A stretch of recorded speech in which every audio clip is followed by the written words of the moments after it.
Bom dia, sétimo ano, bom dia! Sejam bem-vindos à aula de arte da professora Jimmy. Hoje a gente está com o Everton aqui fazendo, a tradução para Libras, para que todo mundo possa estar aqui, viu? Todo mundo junto e misturado, porque é bom demais. E um bom dia bem gostoso e bem especial para minha colega, não é? Minha colega de vídeo, minha amiga querida, professora Vilma! Bom dia, Vilma! Bom dia, Gine. Bom dia, Everton. Vocês aí de casa, do outro lado. Bom dia a todos. Vamos participar da aula. Tô aqui, ó, apostos. Opa, então bom, vamos entrar. Vocês já sabem como entrar, login, senha, toda essa parte aí vocês já sabem, gente. Então, entra e vamos assistir essa aula, porque hoje, danças indígenas, tá? Dança ritual. Nossa, professora, mas aquele caboclinho que a gente vê na dança popular, na nossa cidade, no carnaval, sim, ele tem, não é? Ele tem as características, mas não é a dança indígena em si, que é uma dança ritual. Vamos entrar agora? Vamos lá? Vamos lá? Vamos lá? Oba! Antes de tudo, essa primeira leitura de imagem que a gente vai fazer, ela é bem informativa. Esse vídeo, ele é para que vocês entendam o processo, não é, dos povos originários hoje, na contemporaneidade, tá? São indígenas, o povo indígena, o nosso povo originário, nossos ancestrais que vivem hoje. E não é porque estão vivendo a tecnologia, estão vivendo novas propostas de dança e de arte, que deixaram de ser indígenas, que deixaram de ser o povo originário brasileiro. Vamos lá? Praticamente falar da luta, resistência, diversidade, riqueza cultural e, infelizmente, falar dos vários equívocos que se difundiram na sociedade e que até mesmo são tratados como absoluta verdade. Diferente do que muitas pessoas pensam, índio não seria a palavra correta a se referir aos indígenas ou povos nativos originários. Índio foi um equívoco dos primeiros navegantes ao pisarem nessas terras, por acreditarem ter chegado às Índias. O correto é indígena, que é o oposto de alienígena, e que é um perfeito exemplo, pois, como todo mundo sabe, alienígena é algo que vem de fora do planeta, ou de fora da Terra. Dessa forma, a palavra indígena é o oposto disso, que seria algo nativo da Terra ou originário da Terra, mas que é algo corriqueiro até mesmo dentro dos indígenas e não indígenas denominarem índio, pois, como eu já disse, é algo que vem de muito tempo. Outro equívoco que até mesmo eu errava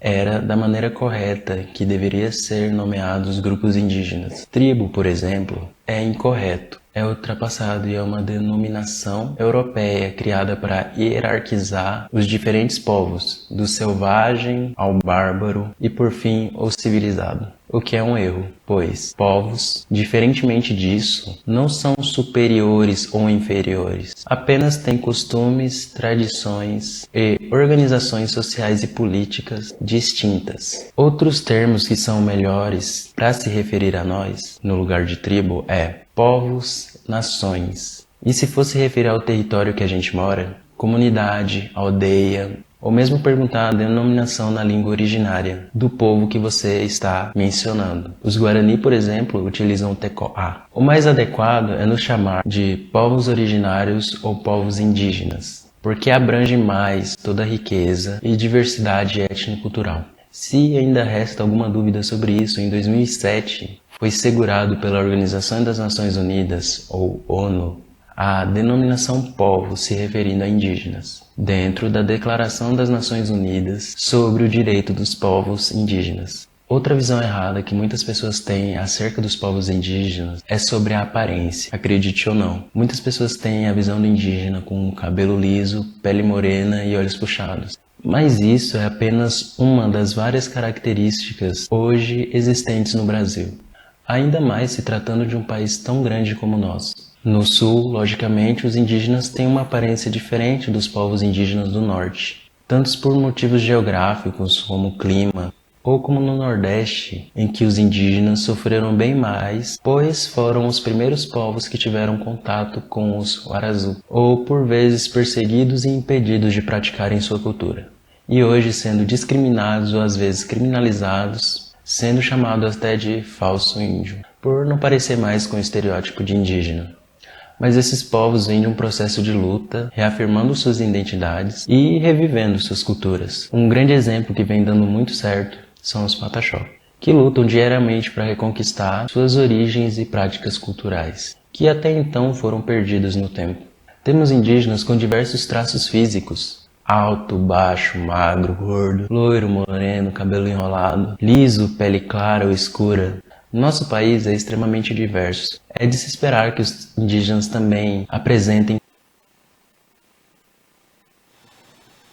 É de se esperar, não é, que o povo brasileiro, não é, dentro das 3 etnias que nos constituem, respeite os povos originários, os indígenas.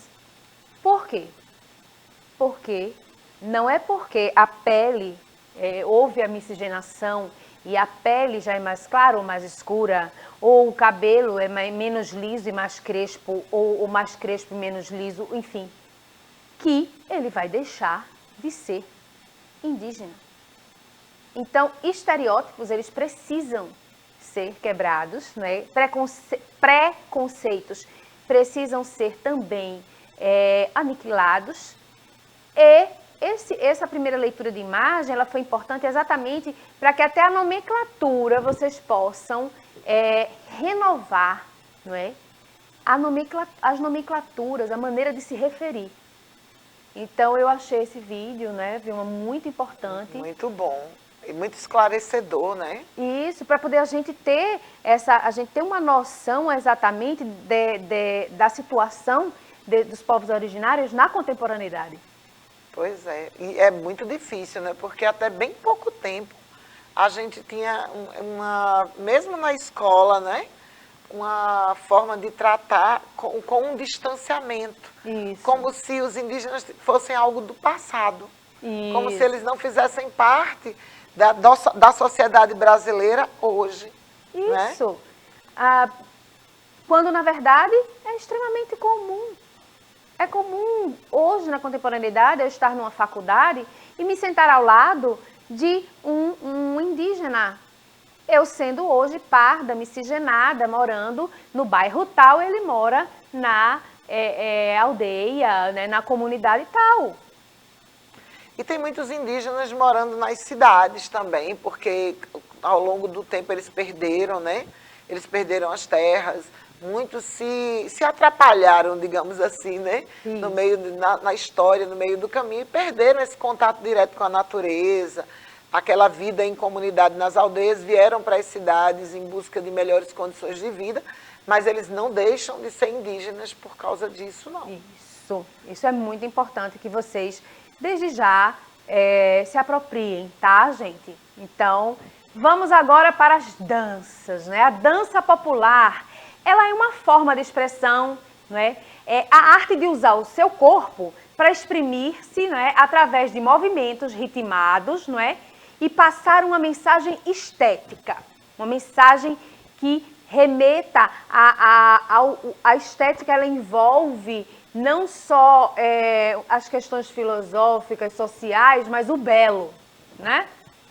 A dança na cultura popular, ela é uma expressão onde, através dela, não é? O corpo expressa sentimentos, emoções de afetividade vivida nas esferas da religiosidade, do trabalho, dos costumes e hábitos, né? E tudo isso é passado de geração em geração. Cemitério, um sinal que vai ser o próximo Quarupi, né? Então, o início do Quarupi já começa dali. Aí o pessoal começa a gritar, a se animar, tudo mais.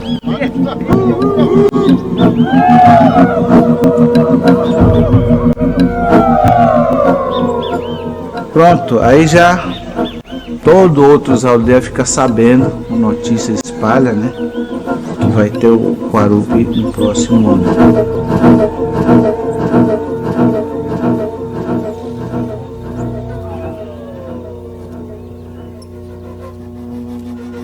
A partir dali já começa a dançar essa flauta.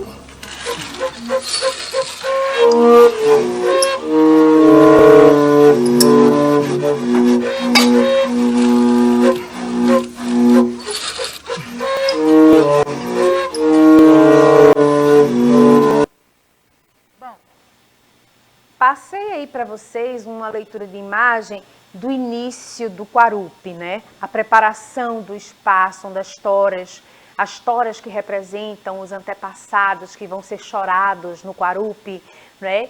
Elas estão lá postas uma ao lado da outra, naquela posição. Então começa ali a preparação, não é? De tudo, o início de tudo, no amanhecer, né?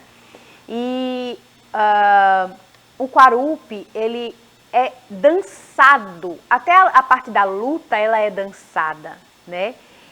Então, começa com aquelas flautas e depois naquele ritmo começam as danças. E essas danças, elas são o quê? No Quarupi? Uma forma de homenagear, chorar aqueles que se foram. E deixar depois, né, depois de toda a cerimônia feita, deixá-los ir na correnteza. Bom, a dança indígena, ela possui intenções diferentes de outras danças, porque ela é uma prática que abrange rituais e costumes como esse que eu estou citando, a gente viu que foi o Quarupi.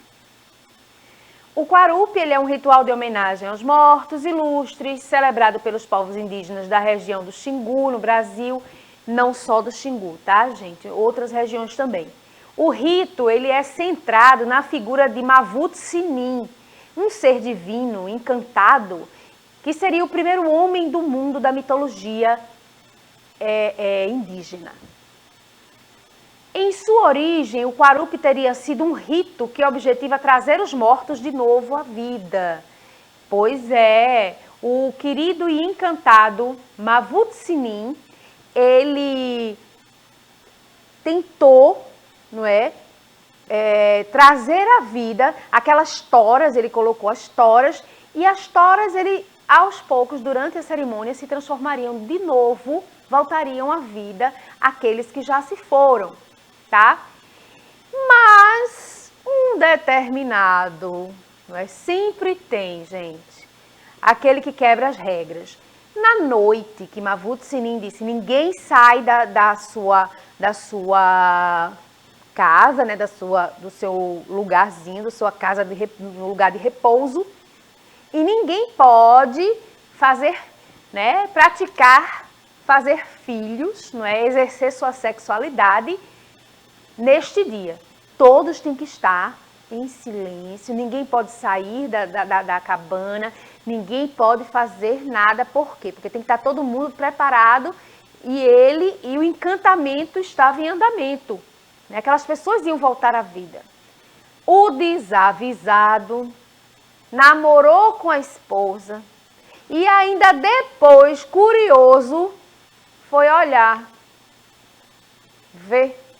Aí Mavut Sinim, muito zangado, disse, todos os anos nós vamos fazer o Quarupi, nós vamos fazer mas as pessoas não vão voltar à vida. Nós vamos nos despedir, mas as pessoas não vão voltar à vida. Nós vamos colocar as toras, homenagear, mas ninguém vai voltar à vida. E pronto, Mavut Sinim ficou zangado. Desobediência, olha que em outras religiosidades a desobediência é colocada, hein? Olha aí, hein? Não é só no catolicismo, não, nem no protestantismo. Todas as filosofias, todas as religiões, elas falam dessa questão da obediência, de você obedecer a si mesmo, né, a sua maneira de pensar, né, sendo uma pessoa correta, sendo uma pessoa que sabe a hora de entrar e sair, ou seja, tem toda uma questão aí, tá vendo? Tá vendo que não é só...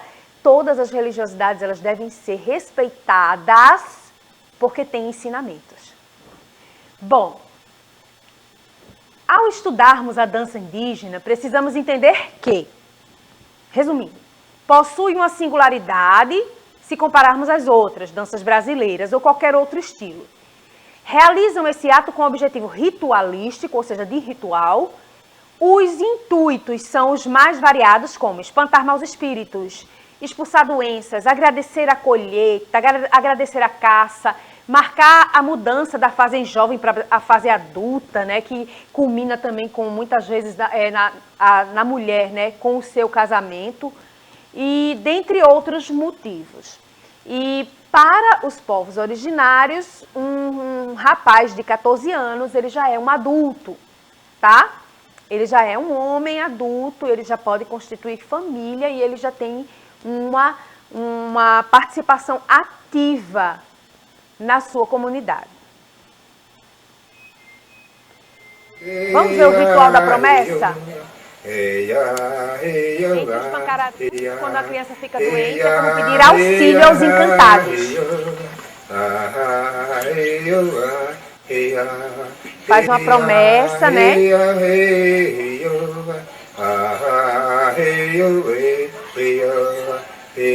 é um ritual muito sagrado para eles. Quando chega o dia do mestre guia, eu vejo ele, sei lá como for, eu vejo. E quem disser que o mestre guia é rei, cataranquento, cheio de... Eu digo que ele é mentiroso. Que o mestre guia é um príncipe lindo, lindo, sabe como é lindo? E rei, príncipe e rei da fartura. Olha.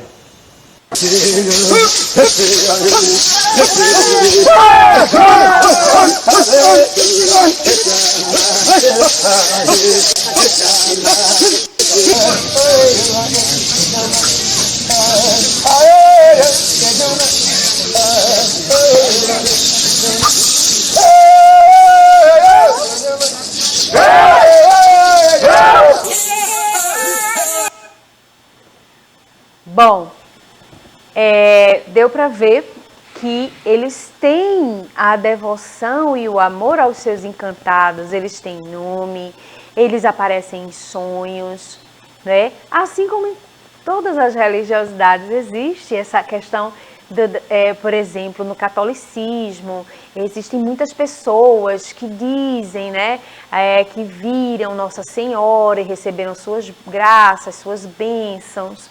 As promessas, né? Os ex-votos. Os ex-votos, né? As representações, né, das vitórias, né, alcançadas. Isso. E não só no catolicismo, mas muitas pessoas, por exemplo, no protestantismo, disseram que Jesus falou com elas e disse isso, isso e isso. E quando elas recebem a graça, elas vão dar o quê? O testemunho, não é isso? E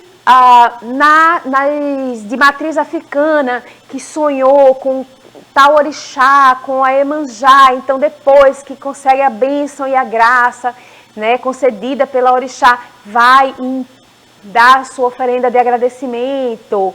Assim os indígenas também. Adoeceu alguém, pede aos encantados a cura e faz o ritual até que quando a criança é curada existe o agradecimento, né? Então é por isso que não dá para nós julgarmos e nem colocarmos uma religiosidade a mais que a outra, porque tudo é uma questão de crença, ancestralidade e fé. E isso não pode ser questionado, né? Nem a arte.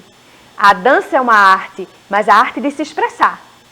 E eu expresso a minha espiritualidade dançando. Isso é lindo, né? Bom, a dança para os povos originários, né, tem o costume de celebrar. Então, dançam para celebrar os atos, os fatos, os feitos, né, relativos, não é reativos, é relativos, tá? O professor estava com um pouquinho, né, a vista estava cansada, esqueceu o L. À vida e aos costumes. Dançam enquanto preparam a guerra, quando voltam dela, para celebrar um cacique, a safra, o amadurecimento de frutas, uma boa pescaria. Tudo é motivo para dançar e celebrar. Para assinalar a puberdade dos adolescentes ou homenagear os mortos em rituais fúnebres também, espantar doenças, como a gente já viu, epidemias e outros flagelos. Todas estas celebrações, comemorações, são rituais, rotinas na cultura dos nossos ancestrais indígenas. Essa aqui é a corrida das toras, aonde o menino vai carregar esta tora por um determinado caminho e neste caminhar ele sai da condição de menino para homem. Aqui nesse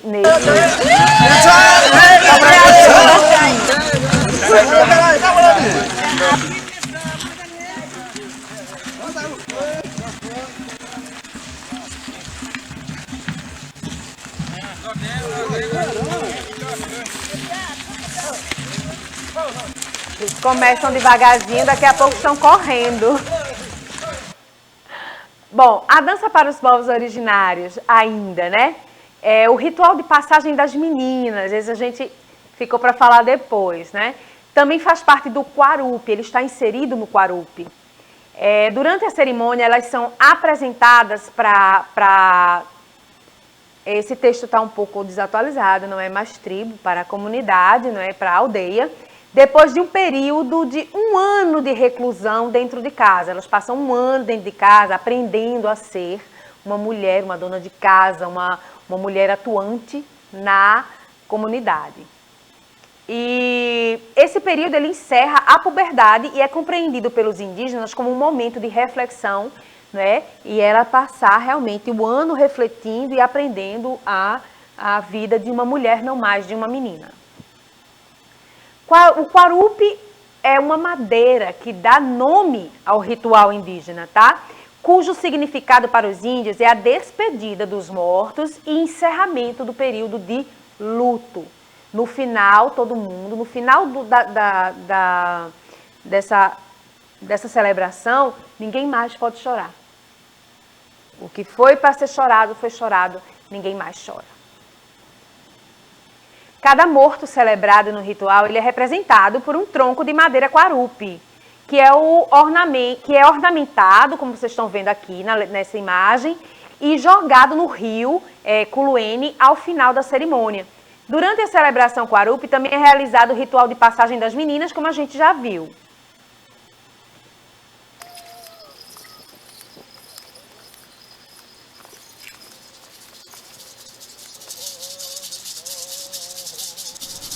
A preparação. Esses 2 cantores, eles cantam para o mortos. Aqueles cantos só servem para Quarupi. Kakungago pegi ne togal ko pegi gal kakungago também é que tekbe kakungago também. O canto é muito importante. Anya com a pega. E nindaga ko pega andele ko ge pele. Kigi su pega le hakingunging. Ulemila ke pete going. Na ke pete alo engapa ugegelo egawi pol engapa uhizondao inkono uhizondao nya ngapa apanya ge inkona ai teke ko pitsange nya ge hagi tito hagi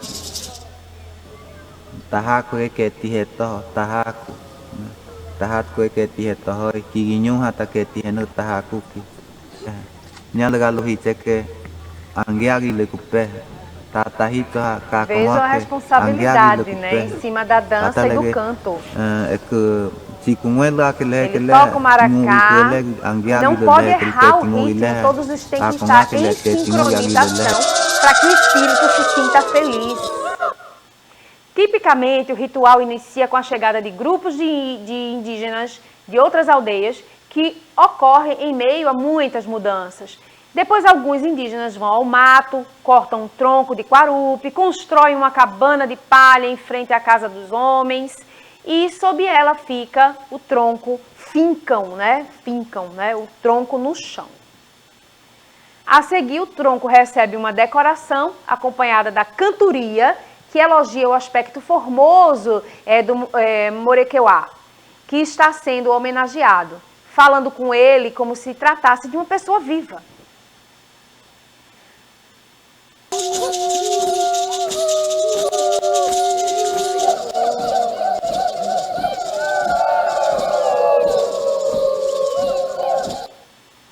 Após esses preparativos, chegam os indígenas restantes e acomodam-se ao redor da aldeia.